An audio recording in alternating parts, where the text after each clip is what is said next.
Hello and welcome back. We are here with episode 12 of AWS What's Next. Cat's out of the bag for what we're talking about today. It's right there in the title. We are going to be getting into a deep dive and seeing a demo of AWS Distro for OpenTelemetry in just a little bit. But first, we've got a few housekeeping things to cover. Rob, who are we? What is this show? What are we doing here?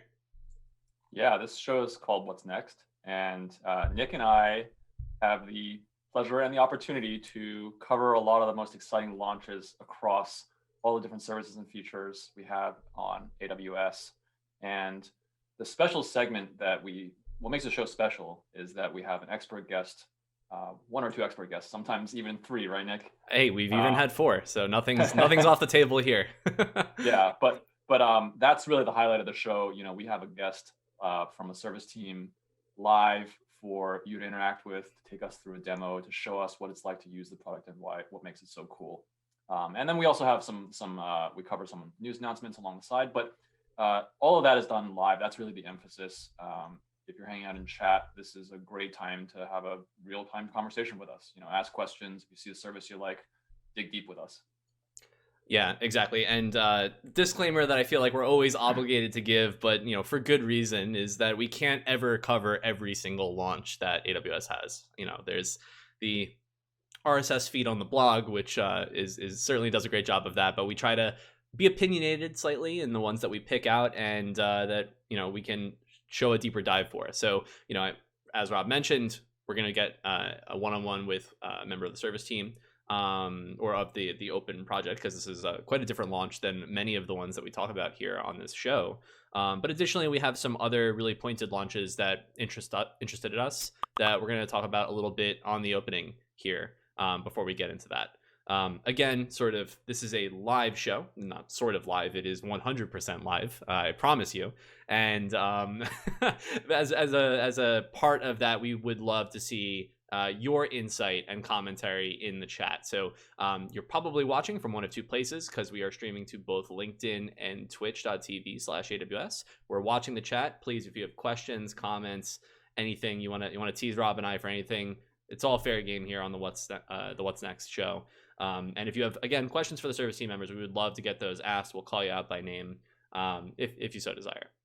But again, this is a show we typically run bi-weekly. There are launches that launch much more frequently than that, but we think that that's a good enough timeline to collect our thoughts, pick out some of the really interesting ones to us, and get all the dots in a row so that we can arrive on the show here with some interesting stuff to show you.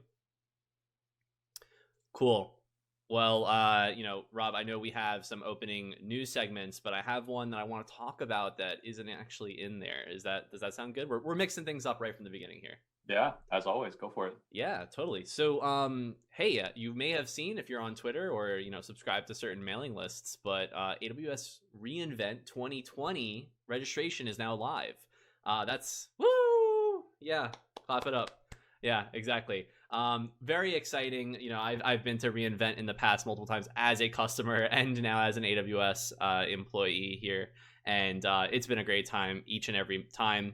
But this one's new. This one's different. It's virtual. It's free. Another really great aside. And we will have lots of interesting and new goodies that are available this year, some of which have been announced, some of which have not been announced. And I don't want to, again, no spoilers, but registration is live. I see some folks in the chat have already registered. We'll get the registration link down below for you to be able to follow along there. But very exciting. Again, dates for reInvent this year. I believe it starts as early as November 30th and then runs until December 18th. So a few weeks of jam-packed, hopefully, with exciting content. I know Rob and I have been quite busy with some of the things that we're planning for reInvent 2020. And every time we look side to side on video calls, we know that all of our coworkers feel very similarly. So we're very excited for what's around the bend there with reInvent.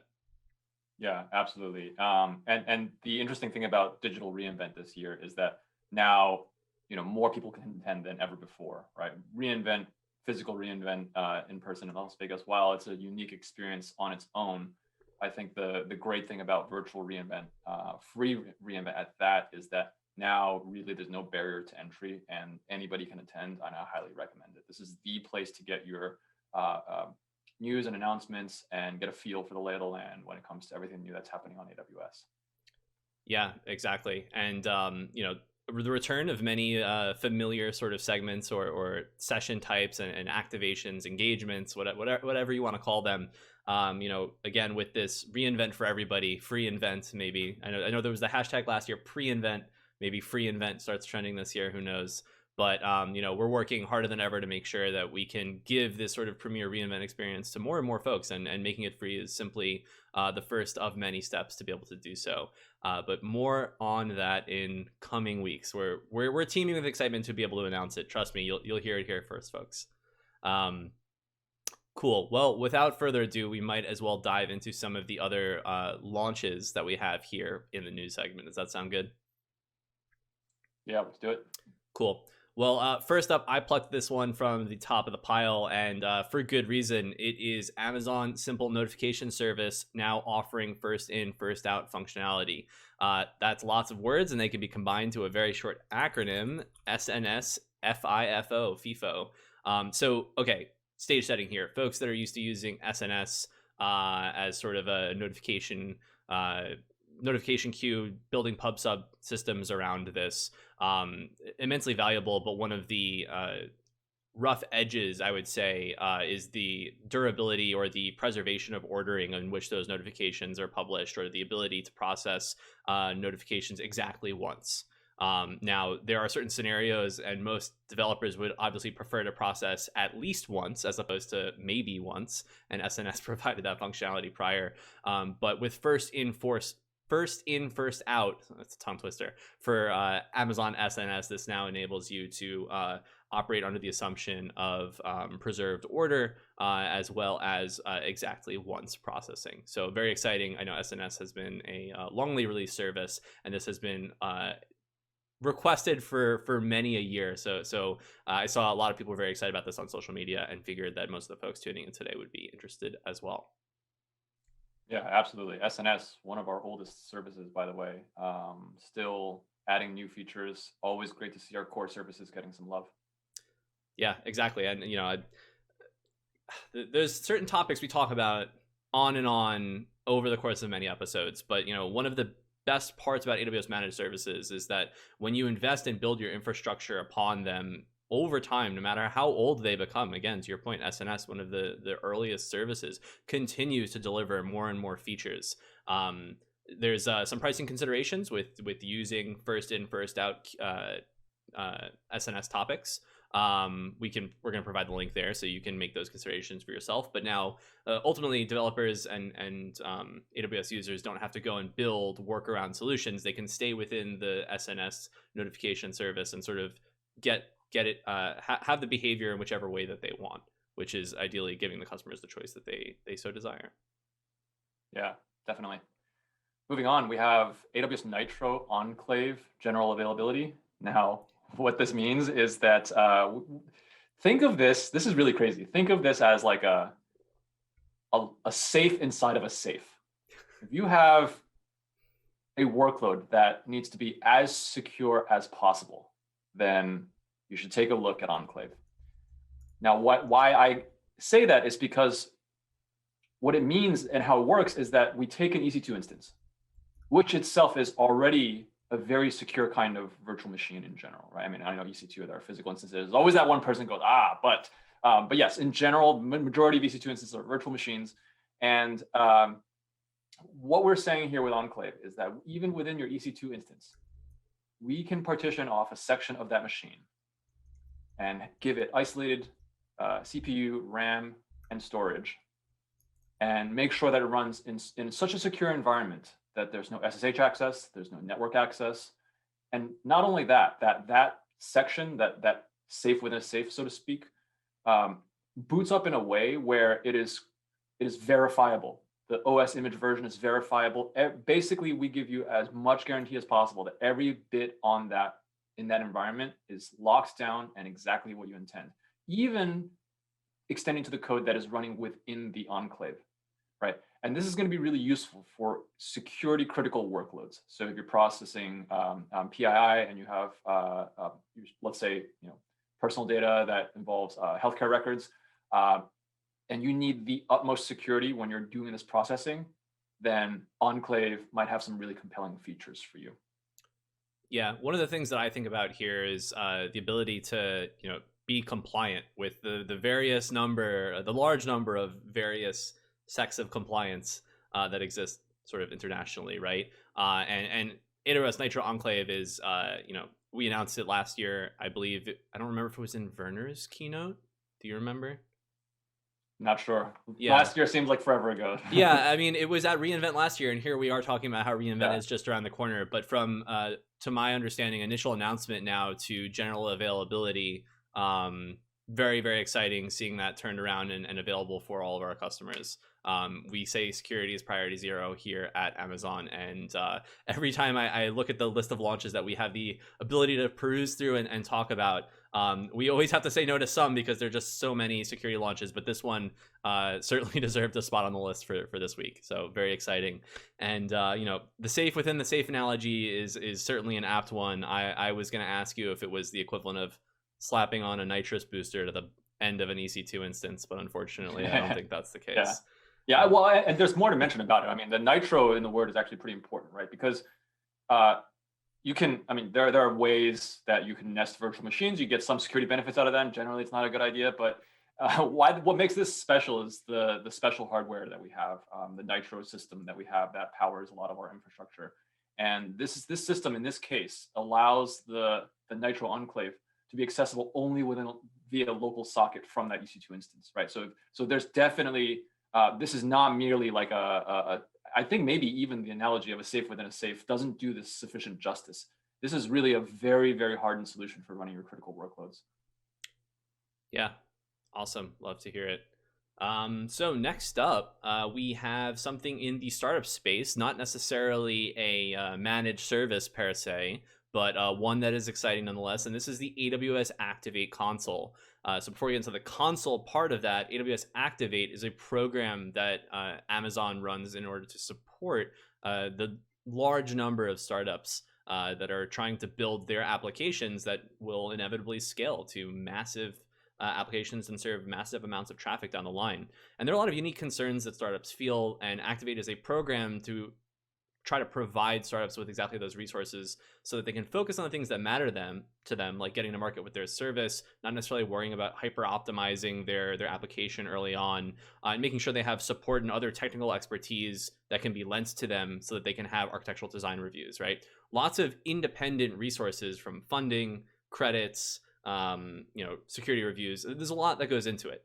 And oftentimes this could be challenging to manage all of it. And so the Activate team has now released the Activate console, which is a single pane of glass. I know we use this term a lot here, but essentially a one-stop shop where you can manage all of those different facets of the benefits that AWS Activate is giving to you.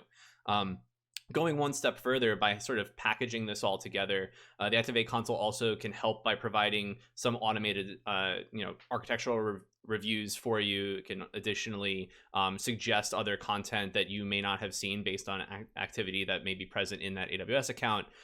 So it really helps to sort of bundle this all together and streamline the process of making the most of the resources that AWS is trying to provide startups that are building.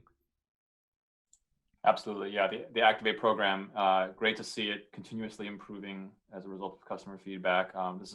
If you're thinking about starting a startup, you should take a look at Activate now and take a look at the ways that we can help you accelerate. Yeah, and one final call out. I always feel like I'm the luckiest guy in the room or luckiest person in the room when I'm talking to startups when I get to say this. But maybe you're watching and you haven't built your startup yet, or you are still sort of working on your tech stack. To me, one of the most compelling benefits of Activate is the fact that you can qualify for upwards of $100,000 of AWS cloud credits. There's some different tiers and considerations around the exact quantity and the duration of said credits. But sort of just knowing that you have the peace of mind and the buffer to experiment and to perform, like to move quickly and build what matters most to your users. As a startup, time is your most valuable resource, right? And it's the one thing you can't buy back. Having the resources to be able to do that is a huge burden off of any founder's shoulders.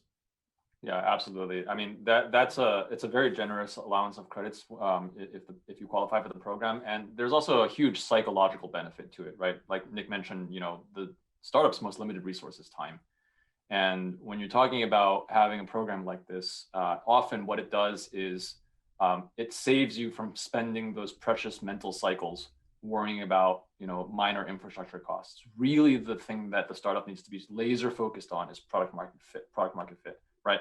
And by having all of these affordances, and this program was designed by people who really get startups, lots of startup founders, serial entrepreneurs. So this is a program that we're very proud to share in the announcements with. Awesome. Yeah. One particular call out is that the console is available to existing Activate members already. So if you are a startup in the AWS Activate program, please check that out. Excited to hear your thoughts on that. Let us know. We're always happy to pass on feedback to the service team. Yeah, definitely. All right. Next, we have AWS Private Link for AWS Lambda. Now, I think, let me break that down. Most of you are probably familiar with Lambda. This is our serverless function as a service. And Private Link, I'm sure many of you have heard as well, because it's been around for a long time. It's a critical piece of what makes AWS so flexible. What Private Link can do is establish a single virtual network that spans your on-premise data center as well as a VPC within AWS. And again, remember, a VPC, a virtual private cloud, is kind of your own private part of AWS. And it is a security boundary through which you can set rules that say what kind of traffic can go through this VPC, what has access to what can see what. But the idea is that you can take that VPC and you can make machines and services within the VPC visible to your on-premise network and vice versa. And the great thing about the Private Link is that it does this by leveraging the AWS global network. And you hear us talking about the global network a lot, but it's really because it's so critical to everything we do. By being on the global network, your traffic is not routed through the public internet for the most part, right? I mean, obviously it has to go to an exchange for the first hop where it might commingle with some public internet traffic. But in a lot of cases, the rest of the route is traveling over the Amazon global network backbone, which means that you get two key benefits. One, you get much more reliable and faster performance. The network is optimized for carrying massive amounts of data, and it can do so without ever subjecting it to the usual, like packet sniffing, snooping, or if a particular exchange goes down, you're unaffected, your services continue to run, right? So especially when you hear a lot of really big customers out there saying like, oh, we have a private network to do this. We have a private network to do this. Often that is powered by the Amazon global network. And a series of VPC private links. That's what they mean when they say that. Mm-hmm. So this is super powerful. And what this feature, now getting to this feature announcement, what we're saying is that when you launch a Lambda function within your AWS region, you can now configure it so that it is reachable from the on-premise portion of your network, all within this. And this is seamless. Imagine you have a machine on-premise. It needs to make a call out to invoke a Lambda function that is running on AWS somewhere. It can do that seamlessly, and the traffic to and from that Lambda function and the request response travels over our private network backbone. Yeah, it sounds immensely exciting. I think one of the other things you touched on it, but I may be reiterating in a different way. When you're having your traffic directly over the AWS backbone, you're gonna be more resilient to network outages or other random happenings on the public internet, let's say. So being able to have that more consistent performance, and again, in many ways, a lot of architecting well is preemptively avoiding problems. So having the peace of mind that you do have that sort of more consistent network performance, while now bundling in Lambdas as another or AWS Lambda functions as a potential destination for those private link connections is very exciting. Cool. Rob's laughing because I know there's always contention over whether we say lambdas or lambda functions, and it's like a bad speaking habit. It's lambda functions. The lambda service does so many wonderful things that are more than just the function itself that's executing your code. If you want to hear more about that, you can tweet at Chris Munns. He always loves fielding those questions. Yeah, he loves pedantry. All right. Well, all jokes aside, I have off screen on another monitor that the folks that are watching can't see, but we have an esteemed guest that I do not want to keep waiting any longer. As promised in the title and at the top of the broadcast, we are talking today to the AWS Distro for OpenTelemetry team. A very exciting launch. I won't steal the guest's thunder or say much more about the launch. Stick around. We'll be right back.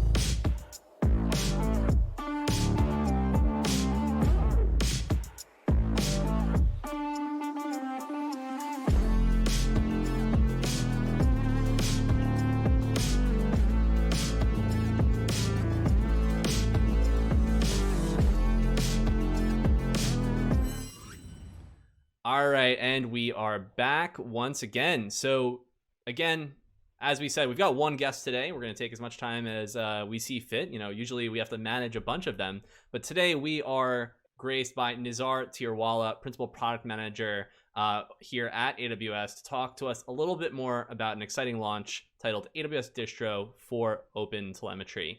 Nizar, I have so many questions to ask. There's been lots of excitement on social media. I'm sure we'll get into all of the nuts and bolts of it.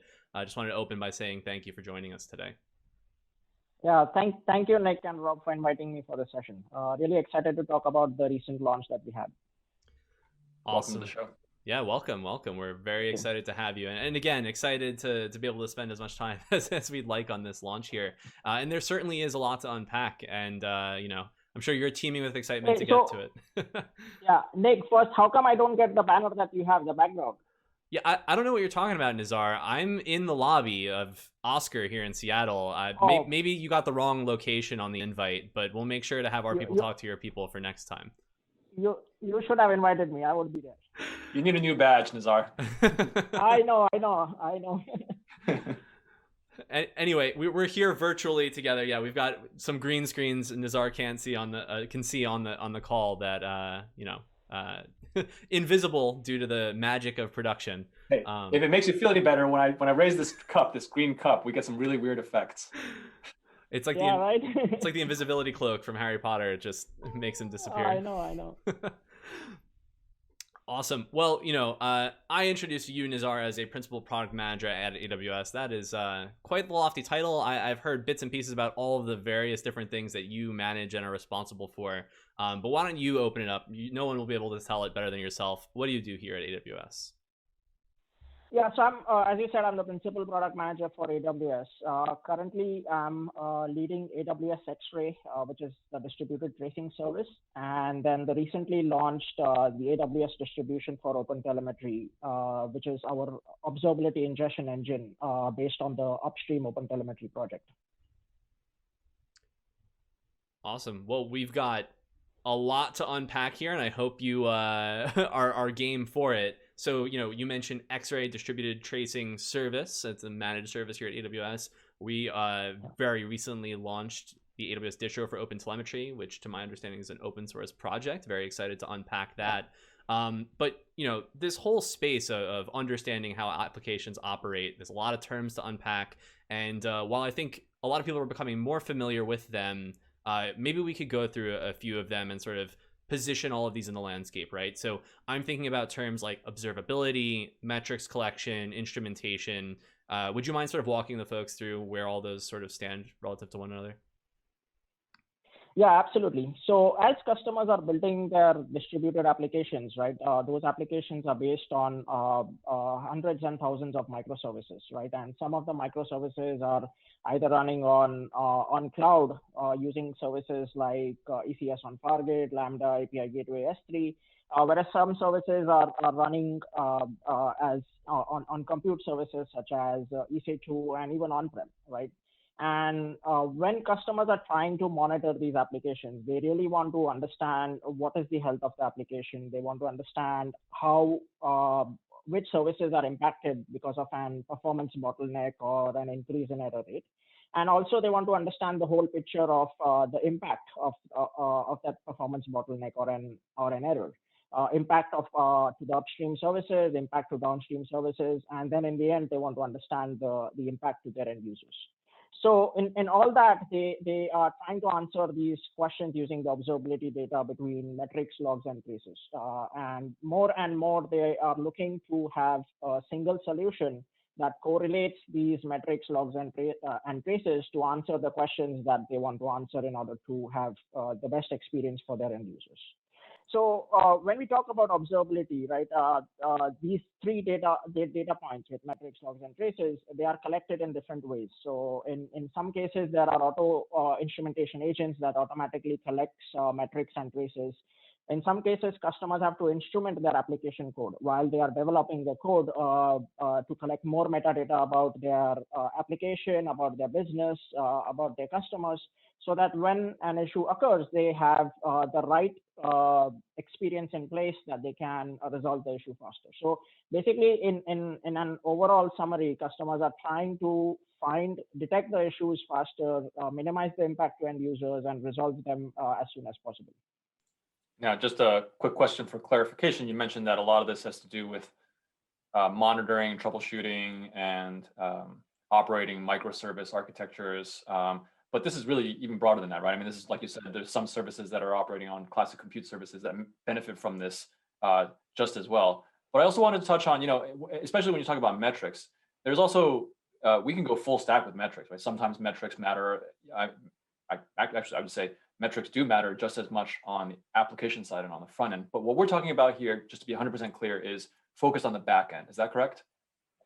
Yeah, so basically we over here with this distribution, it's currently focused on the application metrics and traces that's running in the application code. However, there is another view of the spectrum that will come eventually in future is the end user monitoring or real user monitoring, where we collect more data about the mobile applications like iOS, Android applications, or web applications that's running on the desktop. So that we can connect the issues that are happening on the client or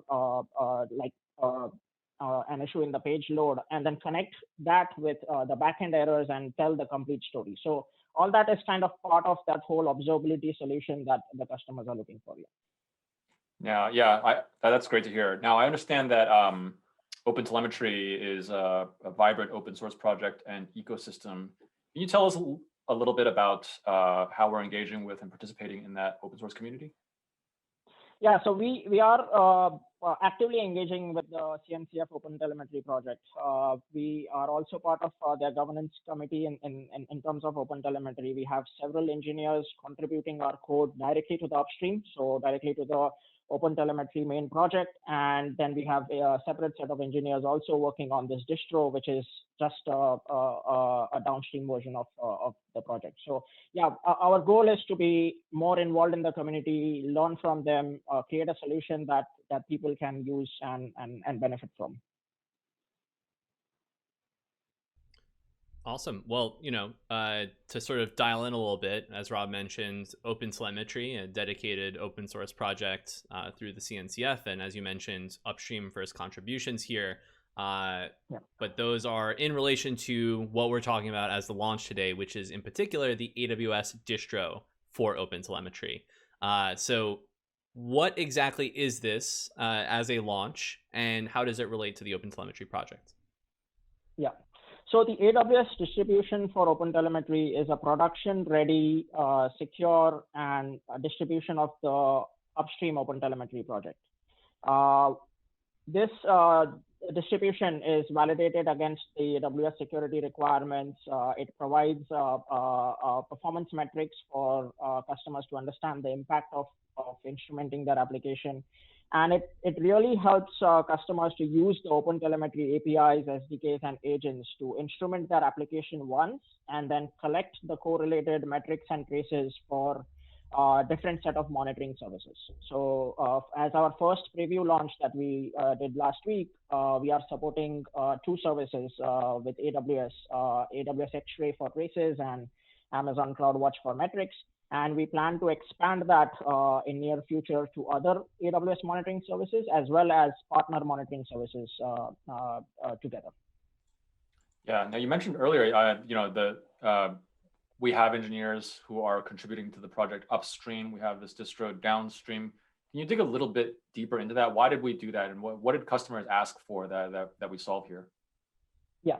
So basically, when customers are instrumenting their applications, they are looking for a single standardized set of APIs and agents and SDKs to instrument, which is vendor agnostic. And OpenTelemetry is the solution that provides that. So, and that's why we are creating, we emphasized more on OpenTelemetry to support that. At the same time, the customers are also looking for a production-ready solution that they can just pick up and deploy and install in their production environments, either it's EC2 or containers or Lambda and even on-prem.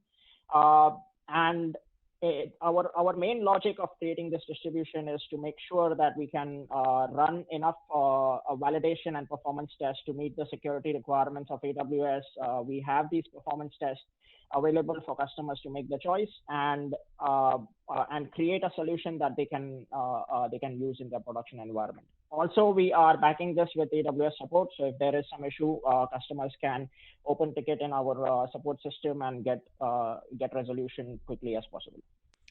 So I guess I have one dumb follow-up question. What's wrong with just console log standard out and then letting whatever default log aggregator just pile it all together and grepping that? Yeah, so I think the key thing over here is when we talk about observability, as we spoke about, right? It is not just logs or not just traces or not just metrics, right? You have to the story is better told when all these three are connected together, because you can automatically collect instrument infrastructure metrics by running some agents, but that needs to tell, in order to tell a better story about the impact of upstream and downstream, you need the whole connection between the services which tracing provides. Plus, if you want to debug more errors and more logs and get all the information that you are collecting, you need the logs. So it's kind of the complete story that we want to tell. So currently, OpenTelemetry is focused on metrics and traces. In future, we are also working on introducing a logging component to solve this whole observability question for customers.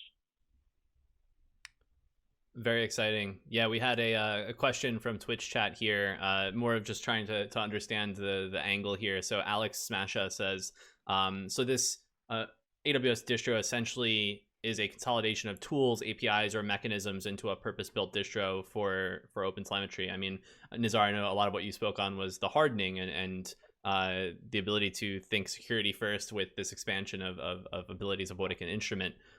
Would you say that was a fair description of what we're looking at here with AWS Distro? Yeah, so one key thing in the AWS distro is 100% of our code is upstream first. So we work on submitting the PRs and code to the upstream OpenTelemetry project.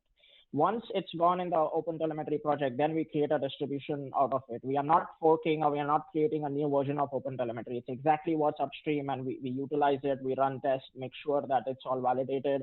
We have test framework, which is also open source, so customers can run their own test and validate it by themselves. And that's kind of the whole premise of creating this distribution.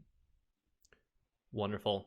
Well, you alluded to this before, but when it comes to understanding how applications behave, we only really get the full story when we start aggregating data from multiple different sources, right? And that's the movement we want to make towards as an industry and anyone who's building applications.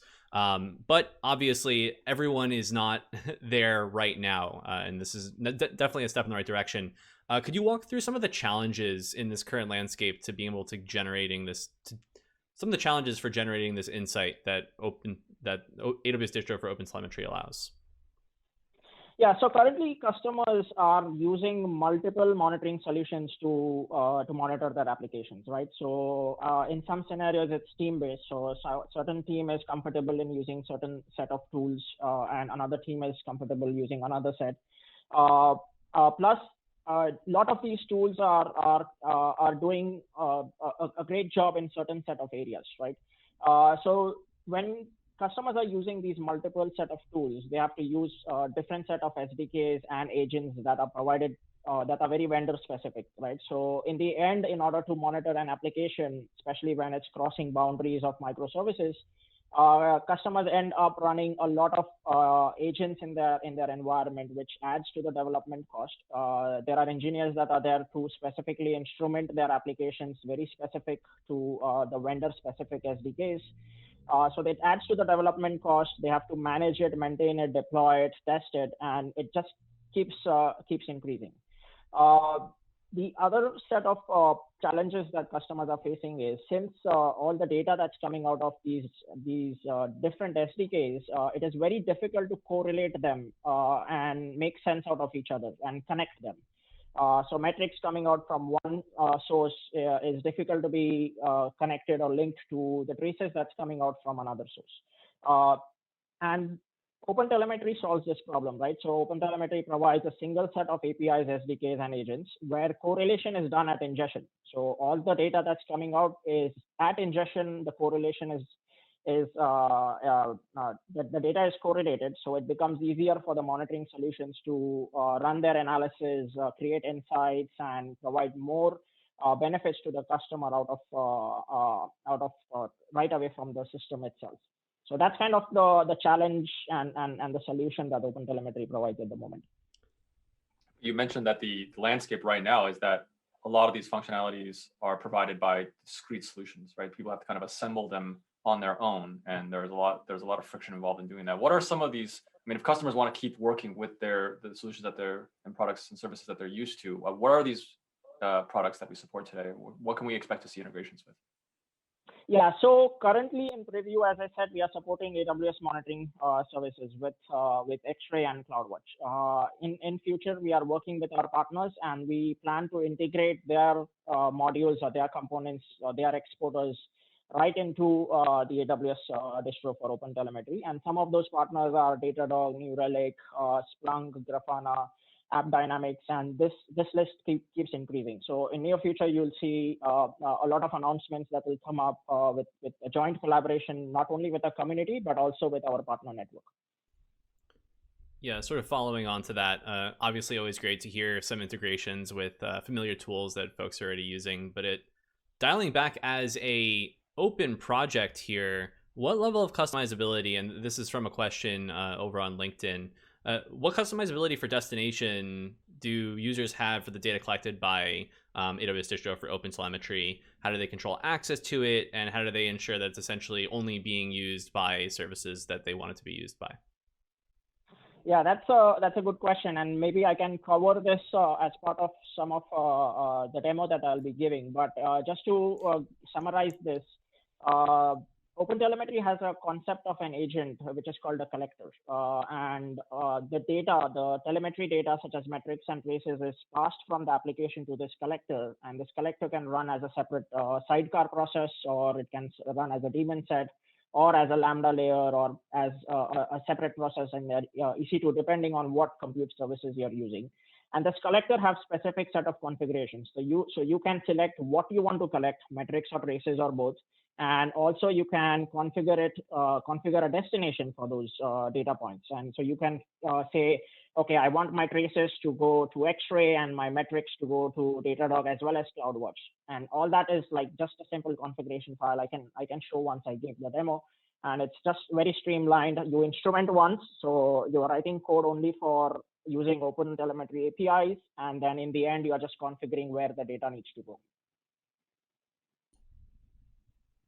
Yeah, you mentioned that this is kind of agent-based. When we talk about that, can you explain that a little bit, and then maybe talk about some of the other things that are in this landscape, just for maybe those people who aren't that familiar with the telemetry space? Yeah, absolutely. So OpenTelemetry has different set of modules and components, right? So it provides a set of APIs and SDKs that run as part of your application. These SDKs are responsible to collect the telemetry data from your application, which is then correlated, and it has the correct configuration in terms of what trace context you're using, for example, W3C trace context or Xray trace context. That's one module. The second module has something called an auto instrumentation agent that also runs as part of your application. And this auto instrumentation agent automatically collects the trace data from your applications, which is HTTP-based requests, status, errors, and performance metrics, which I'll show in the demo as well. And then the third module is the agent module or the exporter module. So when this data is collected, you can use different kinds of exporters to batch the data and do any kind of transformation you want to do. So for example, the trace data is then transformed into an Xray format before calling an Xray API. And then it's sent to the monitoring services. So The collector provides an out-of-process agent that does this batching and aggregation. And a lot of the monitoring services have their exporters as baked as part of this collector. So right now in our preview launch, we have collectors for exporters for Xray and exporters for CloudWatch. That's part of that agent. And this agent runs as an out-of-process separately from your application. There is another way that you can export your data to the monitoring services with something called an in-process exporter. This in-process exporter works as part of your application itself. It's integrated inside your SDK. And you have a choice whether you want to use the in-process exporter and just send the data directly, or you want to use the collector and which does the batching, which runs different in a different process. It all depends on your application, your use case, and your workflow.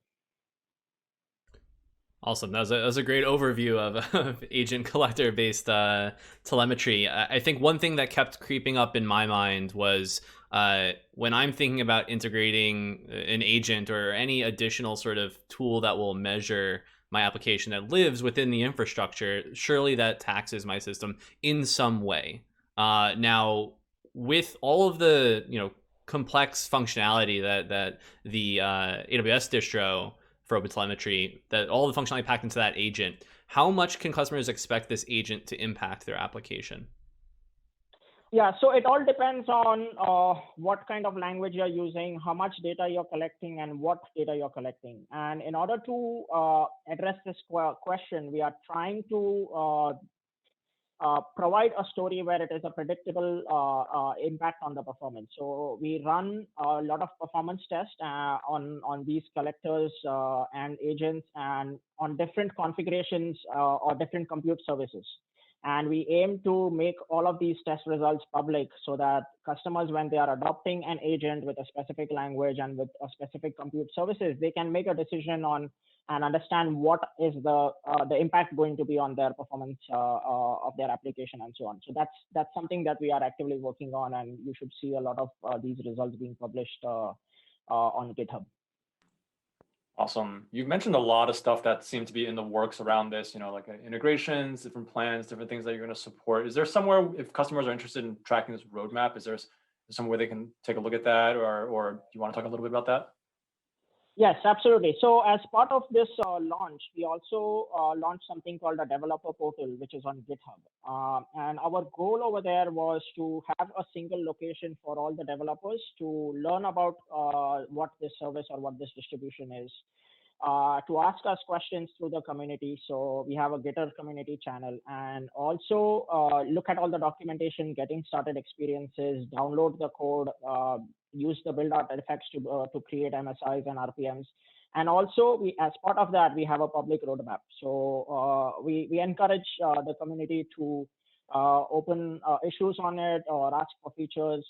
And we want to really build this as part of our working with the community. And we are really looking forward to partner up with a lot of our other members of the team.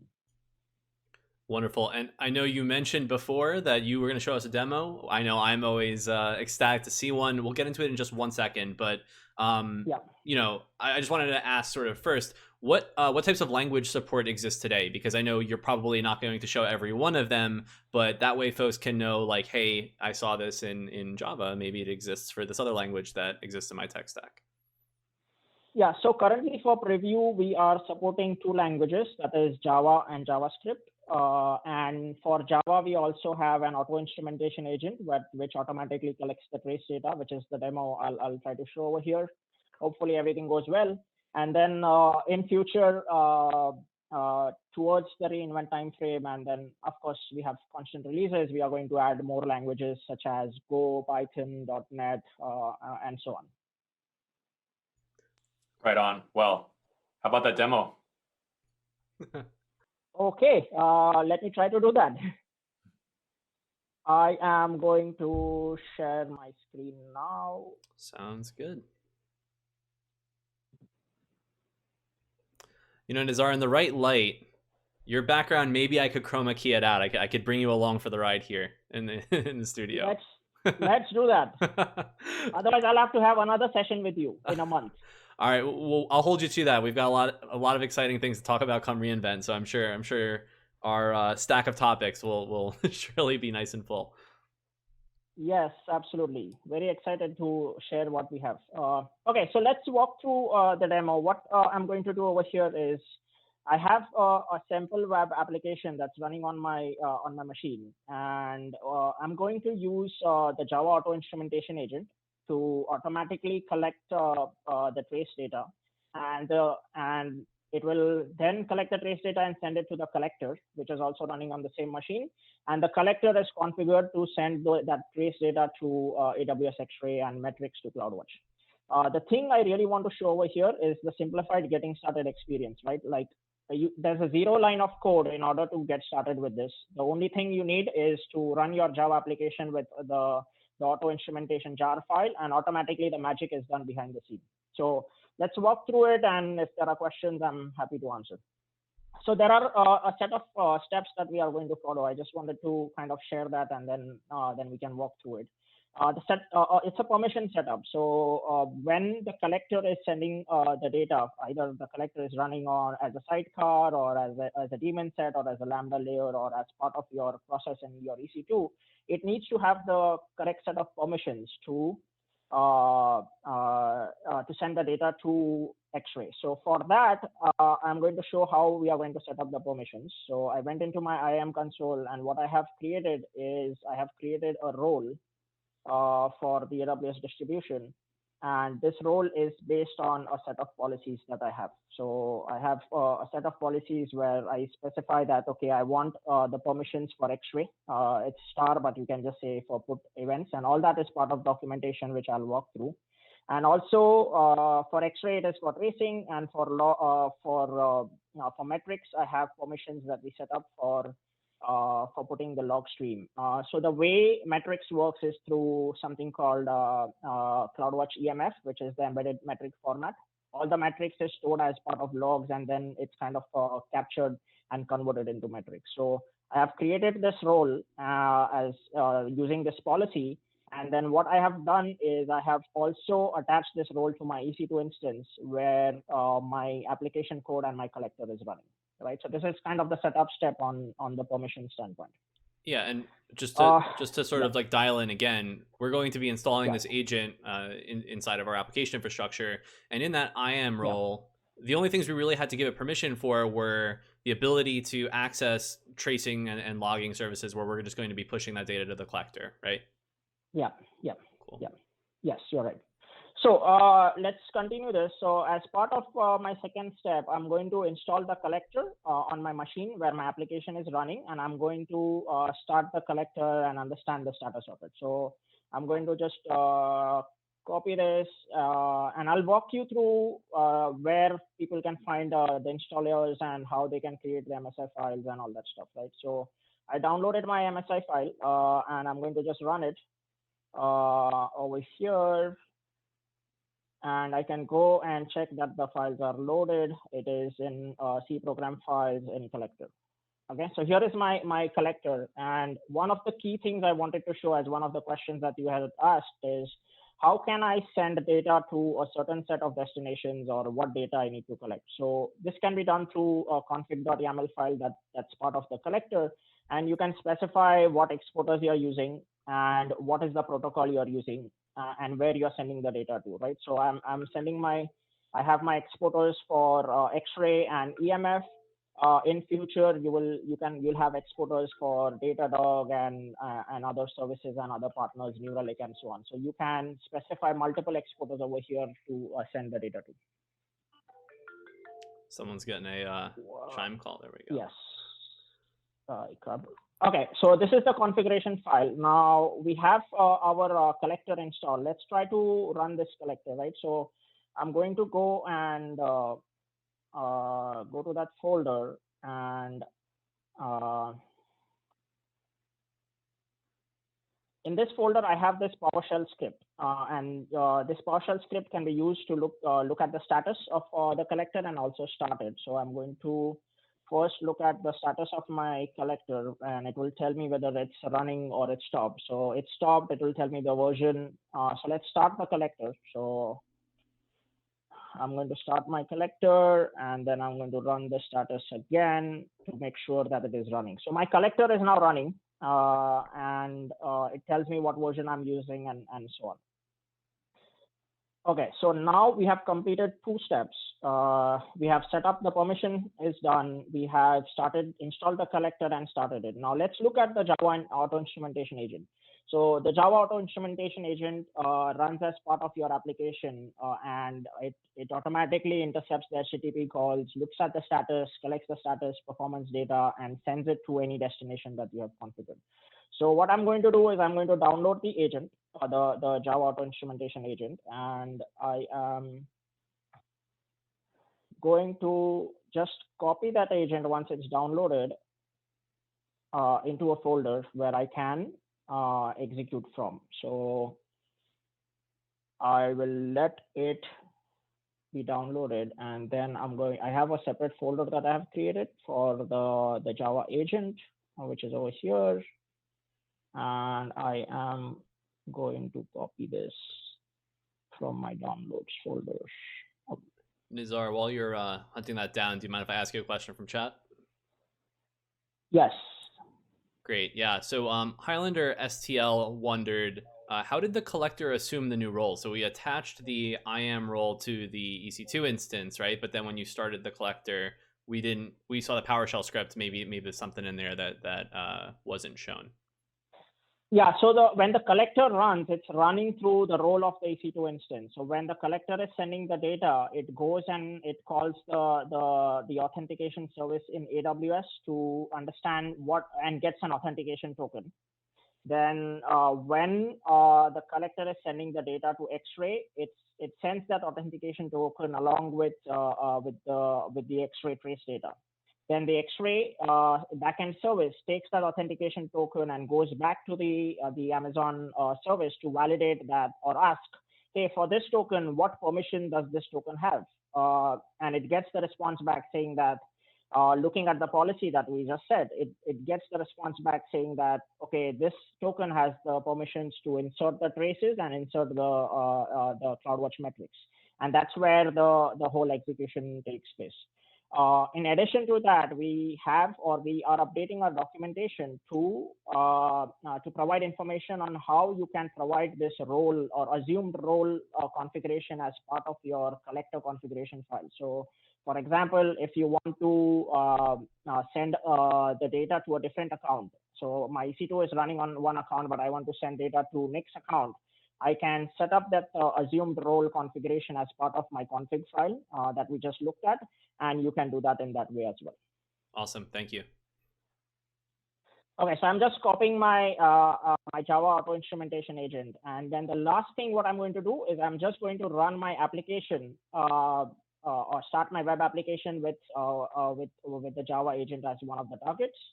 And there are 2 things I want to show over here, right? One is, as part of this configuration, you can set up a service name. So let's set up a service. This is the service. This is the microservice or the application that you're running, right? So let's set up my live Twitch app, and let's set up the namespace. And we can set up a namespace of my live Twitch session. I'm very excited about this live demo, so hopefully it works. And you will be able to see when the traces are created in Xray, you'll be able to see the service node as named as this. And when we go to CloudWatch metrics, the namespace is of the metrics where the metrics are created would be based on the namespace and the service name. So I'm going to copy this, and I'm going to try to start my web application. So I am going to go to my command, and I'm going to run it. So what I'm doing is I'm starting my web application, which is Java-based, along with the Java agent. And if I go and open up, and it's running on my local host, hopefully I'd get started. So this is just my simple web application. Again, I just did 3 things, right? I set up the permission for the collector. I download and installed the collector and started the collector. And then I am running my application with the Java agent. I didn't make any change in my application code. My application code is as is. And I'm going to just play with this application and just do some activities over here.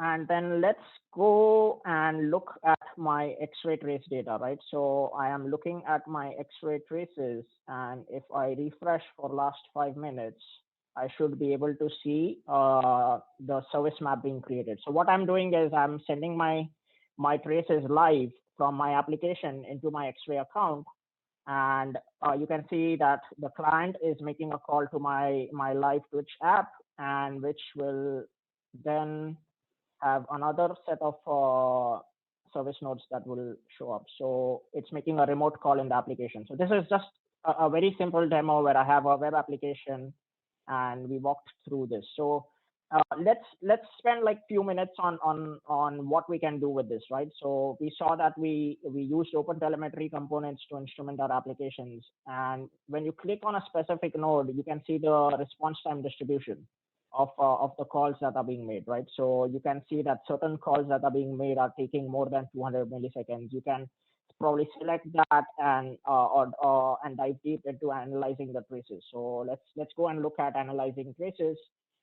You can see a lot of events that are happening. What is my P50, P90, P95? When these events are happening, what is my status code? And what are the URLs that were invoked, right? So now let's say if I want to dive deep into a certain set of API calls that are making, I can select that and I can come down and look at some of my traces. So let's go and look at individual traces or individual requests that are making that we are making, and you can come and look at something called the trace timeline. So again, this is looking at a single trace or a single request, which is started from the client. It's going through the service, making some set of remote calls. You can see the entire trace timeline, and you can also click on it and look at some request specific information. So you'll get automatically, we capture user agent, client IP address, what calls we are making, and also information about the resource. So where is the instance running? What is the size of the instance? What SDKs we are using? What is the availability zone, account, and so on. So as part of this contribution upstream to OpenTelemetry, we are also adding functionalities into the OpenTelemetry SDK that so that we can automatically collect resource specific information. So when an application code is running on containers, we automatically capture the container on, the pod on, EC2 instance IDs, Lambda function name. All this information is then collected and is part of the trace, which can then help you kind of correlate your application performance metrics with your infrastructure metrics to tell a better story. So again, like collecting all this data, being correlated at the ingestion so that our monitoring experience becomes streamlined to resolve issues faster. So one more quick thing before I jump into something else is, since we are also configured for metrics, you will be able to see that the metrics are being created and the dimension or the namespace is by the namespace of the service and the name of the service. So we had created a lot of these namespaces. Right? It just takes some time to come, but you'll be able to see a namespace and metrics, and you'll be able to see how many spans were dropped, what is the processor type, and so on. So all of these information is automatically collected and sent to a destination of your choice based on the configuration that you have for the collector. Nizar, I know you have even more to show, but I think something that just jumps out here to me is really like the bang for your buck for looking at AWS Distro for OpenTelemetry here, right? Like you walked us through in just a few steps, create an IAM role with sensible policies for pushing the logs. We were on our infrastructure. We started the agent and the collector.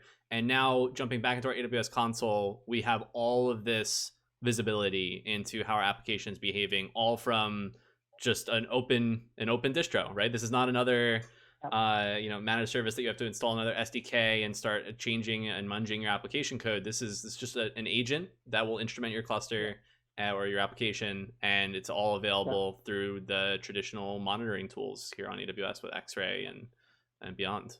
Yeah, that's the goal, right? How can we simplify collection of this data in such a way that that in the end, when there is an issue happening, it becomes very easy, straightforward for customers to to resolve the issues faster, right? And then the collection of the data also is a very cumbersome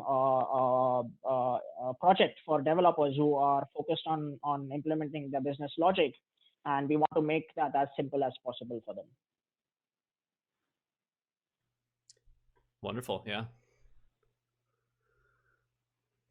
So as part of this, as I had mentioned that we have also launched the developer portal. I wanted to spend like a couple of minutes to talk about this and really kind of show what we are trying to do so that we can partner up with a lot of our community members to work on this project. So as part of this launch, we have launched something called the developer portal, which is all on GitHub, and we can share the link on the chat as well. And over here, it is a single place where developers can come and understand what is the value proposition, what is the benefit of this, what we are doing, how are we integrating with the community, how everything of this works, right? Also, as part of this, we have the documentation right here. So we can understand what a collector is and how to get started. We are providing build artifacts for customers to build their own MSIs and RPM packages, as well as we are creating. We also have the Docker Hub images in Docker in Docker Hub, and we provide all the getting started experiences or steps to run the container wherever they want to run, right? So ECS, EKS, Windows. In future, it will be part of Lambda as well, and so on. And what are the steps they have to follow if they are using Java or they are using JavaScript, and how to instrument their applications further if they want to collect more data. How is the getting started experience with using the Xray tracing, as well as CloudWatch metrics. Like everything is right here, and we encourage if something is missing, you can open up an issue and we'll go and fix it or add it. As well as the setup process in based on where you're running the code, right? So it depends on today customers are running code in multiple compute services at the same time, even for a single application. As they are breaking their monolithic application into a more microservices application with small services interacting with each other, they usually have multiple compute services that they are using. So everything of that is over here, along with the code on GitHub. So you can go and look at, and everything is open source, right? You can look at it, you can create issues, and we also welcome code submissions as well. And another piece that is critical, as you had mentioned, right? We have a roadmap that is public. So we encourage people to kind of vote for it or to request any features that are missing, and so that it helps us, create a product direction that is beneficial for the customers. And we also have something called a Gitter community channel. So we encourage people to ask questions. Some of our members are already there answering questions. So you can join us in this channel and we can get the questions answered. Yeah, I know some familiar names popping up there on the Gitter channel. I know a few of the folks from the AWS Distro for OpenTelemetry team are here in chat on both LinkedIn and Twitch, and they've been working hard to answer a bunch of the questions. I know I saw Alalita's name before, so shout out to her and thank you for your hard work. But no, this Nizar, this is extremely exciting. This really feels like for folks that may be new to instrumenting, it feels like there are a lot of guardrails here and easy setup to ease their way in. And then for folks that are familiar with it, there are a lot of bells and whistles here from even just the support channel. But you mentioned before formal AWS support. Now, when I think an open source project like this, I understand the tie-ins to Xray and some of the other AWS services in the console. What does support look like for an open project like this? Yeah, so there are two different variations of this support, right? So one is through GitHub and creating this community where we can in real time we can answer questions, hopefully, right, and get questions resolved, right? There's a lot of questions people have how in terms of getting started experience, or they have a bug that needs to be fixed. That's one venue of the open source support. However, in terms of AWS, we have our own support organization like any other organization or any other partner has. And since this solution is going to be so well integrated with our compute services and monitoring services, we want to make sure that we provide the right experience and the right support following our AWS support standards. So that we can resolve issues faster, right? So we will have integrations, as you said, we have with Xray, CloudWatch. We are going to integrate this OpenTelemetry collector with compute services like ECS, EKS, Lambda to simplify the deployment and the configuration. In future, we are going to have an integration with a systems manager so that the deployment and configuration of the collector becomes simplified on EC2. So all this is backed with a lot of integration with AWS services, and that's why we have to ensure that we provide the right quality of support so that customers can then run production applications using this distribution. Yeah, that's awesome. Can you scroll back up when you were talking about the different integrations? You had some things where, under setup, I think you had ECS, you had EKS, you had EC2. And you had mentioned briefly Lambda earlier. And I know there are a lot of customers out there that are going to have Lambda as part of their microservices architecture in some way, shape, or form. Can you talk about that integration? Yeah, so we are actively working on a Lambda integration for the distribution. We are going to provide a Lambda layer, which is going to be based on the new functionality that Lambda launched called Lambda extensions. So customers should be able to, and we'll provide a Lambda layer for the distribution. So customers can just add that layer into their application function, and they can select and they can use environment variables to configure what they want to collect and which destination they want to invoke. And it should be all streamlined and managed. So it becomes very easy for customers to get started and use with Lambda as well. So that is coming in near future. That sounds great.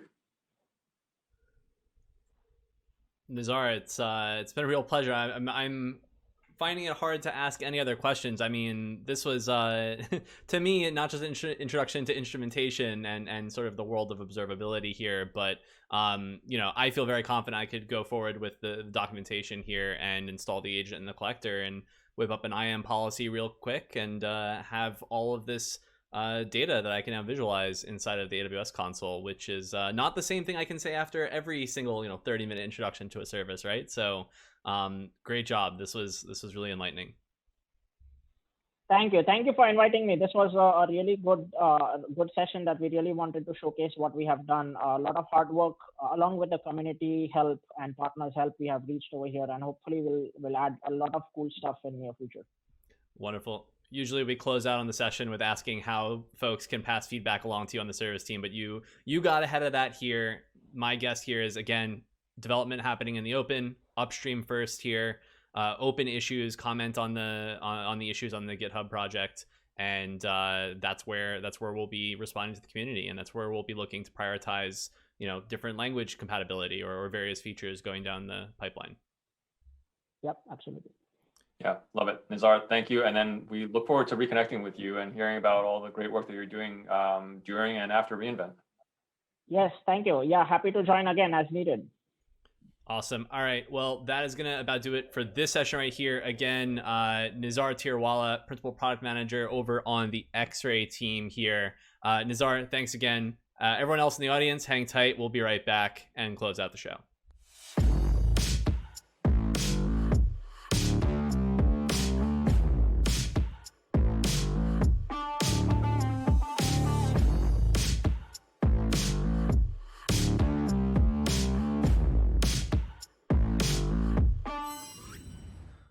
All right. Well, one of the first episodes, I think we only had one launch covered on the show, right? I think our inaugural episode was also only one launch, but an exciting episode nonetheless. It's the quality, not the quantity. Yeah, exactly. I mean, we joked at a certain point, we were like, can we keep going with the number of launches as the number of episodes? And after we did 4 in 1 week, we quickly realized we would need food delivered to our desks. Yeah. So that would not be possible. But one thing that is certainly not missed by us is the number of launches that are right around the corner at a little event known as AWS reInvent. I know we said it on the opening. Many folks that are watching are probably quite well aware of AWS reInvent. But again, it is our premier event each year here at Amazon Web Services, where we not only launch a large number of services and features, but have deep dive sessions by product leaders just like Nizar here, going sort of to various levels of depth about the nuts and bolts of these services, how to use them effectively. And so AWS reInvent is a great learning opportunity to learn about services that have been out for quite some time, as well as the new ones that have yet to be announced. Absolutely, yeah. And I especially am looking forward to all of the opportunity to take reInvent to the next level by making it free and virtual. I mean, it's a huge ask to have somebody not only carve out a week and a half of their time to go to reInvent, but also just the logistics, just the the price. Now, bear in mind, I mean, you get what you pay for sure, I think. But this is a totally different kind of event, and we are really excited to see what that experiment yields. Yeah, so to sort of play myself back as a broken record from the beginning of the episode, registrations are now live. reInvent is still happening the same time of year as it usually does, extended over a bit more time. It's going to be taking place over 3 weeks from November 30th to December 18th. During that time, it's going to be jam-packed with content like keynotes from senior leaders at Amazon, to sessions from product leaders like Nizar talking about deep dives on services that are launching.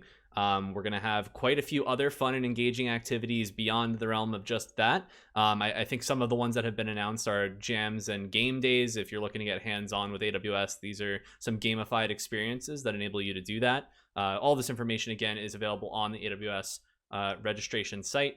And if you have at all enjoyed this stream, or you're a familiar face over on the Twitch channel, well, we have good news for you. We're going to have more content just like that all throughout reInvent. We cannot, unfortunately, unveil any more than that, but just know that if you enjoy this sort of fireside chat style conversation, deep dives with service team members, and some other fun and exciting things that will be revealed in the fullness of time, then hang tight and register there, and you should be set to get all of that all of those notifications directly to your email that you've registered with. Yeah, absolutely. This is going to be a really good time, and I look forward to it. Yeah. First for all of us here with a digital reInvent, but we are very excited to show what we've been working on all across AWS here at reInvent this year, and we know you will be excited about it too, and enjoy it once it comes around. But you don't have to take our word for it. We'd love to hear from you. If you have ideas for what you'd like to see at reInvent or on the live broadcast, please let us know. I think our Twitter handles are down there in the chat.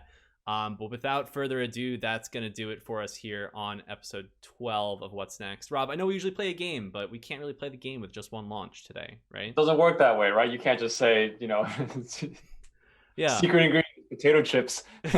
Yeah, exactly. For everyone who's new to the show, we usually play this game where when we cover multiple launches, we try to string them together with duct tape and shoestrings and imagine what a Frankenstein application would be that was ideally built on all of these building blocks, the services features that have launched.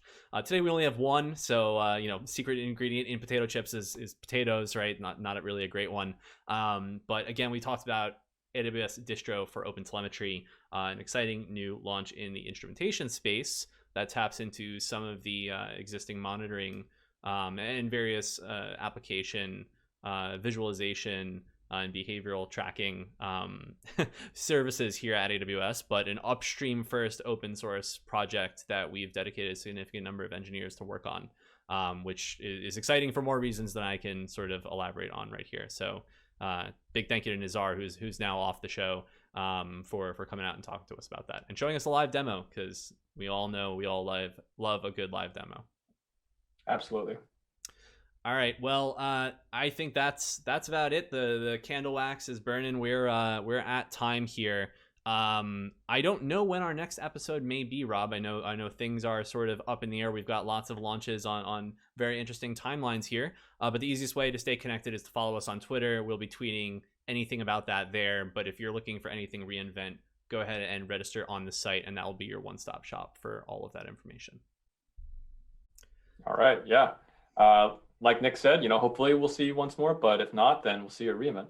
All right. Thanks again, everyone. We'll see you soon.